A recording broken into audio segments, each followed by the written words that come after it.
slope rancher in the Grand Mesa area.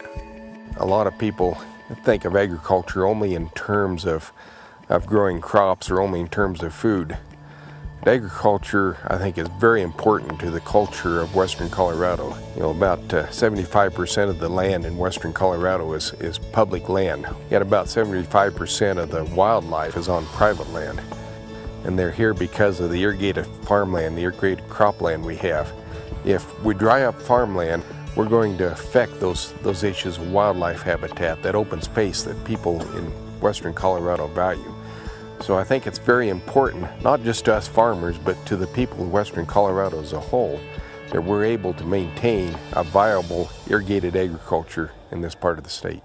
Another pressure that's occurring in Colorado is over energy development. Colorado, particularly in western Colorado, has extraordinary energy resources.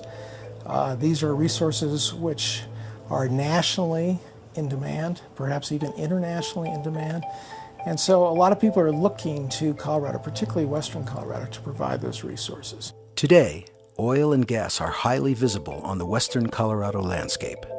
Looming in the future is the potential for oil shale, projected as the highest water user in the energy sector. Water administration in the future is going to change as a result of the increase in the oil and gas industry. And I think people would be very surprised if they went up on Piance Creek and saw how much land is no longer privately owned. It's owned by the bigger companies. And all of these companies either already have decreed augmentation plans and change of water rights, or they're in court right now doing just that. We know that in terms of seniority, that those are senior or could curtail some pretty significant existing uses of water. For the time being, they're continuing to use those for agricultural purposes on the lands that they've been used historically. But we know ultimately they would think of converting those water rights to industrial uses. If that occurs, it is going to place a burden on our river. It's going to change the way we operate the river, because that's another big use for water. Could become even a bigger use of water than municipal water is today in the West Slope. And if that occurs, certainly agriculture is once again going to be a target for the energy companies' need, and something that we certainly need to be aware of is down the road in the future. The energy companies are paying good money for these senior agricultural rights. We don't think it's because they want to be in the ranching business.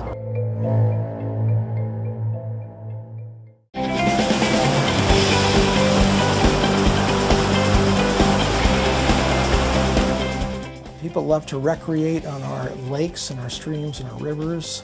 Hunting and fishing is a $10 billion industry in Colorado.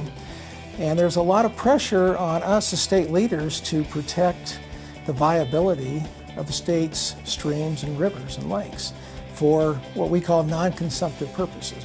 Recent water allocations have included recreation, a growing part of the state's economy. In 2001, the Colorado State Legislature recognized the value of recreation in the state of Colorado. They went and formulated legislation that would allow entities like the Upper Gunnison River Water Conservancy District to file for a recreational in-channel diversion. A recreational in-channel diversion is a non-consumptive water right, meaning that it does not consume any water, but it does establish a place and time for demanding a certain amount of water for recreational use. This means a lot. This improves our boating so much. For the beginner, intermediate, to improve your skills, it's safe, it's welcoming, there's no real challenges here and obstacles. So, it's improved the whole season.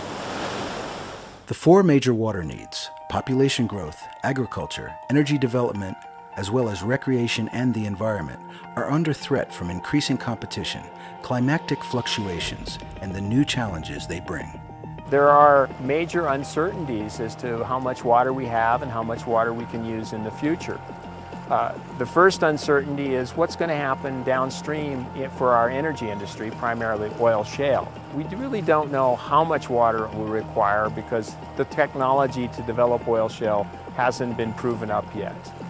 A second major uncertainty is what's going to happen to our climate. There's a belief and a strong scientific consensus that man is accelerating a change in climate. We're making this earth warmer. Does warmer mean less precipitation? No, not necessarily. We may end up in a situation where the mountains of Colorado get more snow. We really don't know. But we do know a warmer world means that people will use more water. Crops use more water. People in their homes and their lawns will use more water. So we have demand uncertainties on the Front Range. We have demand uncertainties in western Colorado for oil shale. We also know that climate is changing, and where it's going to go, we don't know. Bill Trampy, a recognized and respected water leader, is a second-generation rancher in the Gunnison Valley. He brings with him a rare blend of traditional ranching and visionary clarity. I'm sure that if we come into times of shortage, that there'll be a demand for water on the Front Range that is going to curtail uses on the West Slope, agricultural uses on the West Slope. That's going to be very hard on West Slope agriculture, and the kind of agriculture that we're looking at here today, it's probably going to ruin. I hope we're smart enough to know and figure out how to prevent that happening in the Colorado River. Water in Colorado fluctuates with the climate and the seasons. It is a precious, finite resource besieged by a growing number of competing needs. As water is stretched thin, hard decisions must be made. Those decisions will determine the future of Colorado and the entire southwestern United States.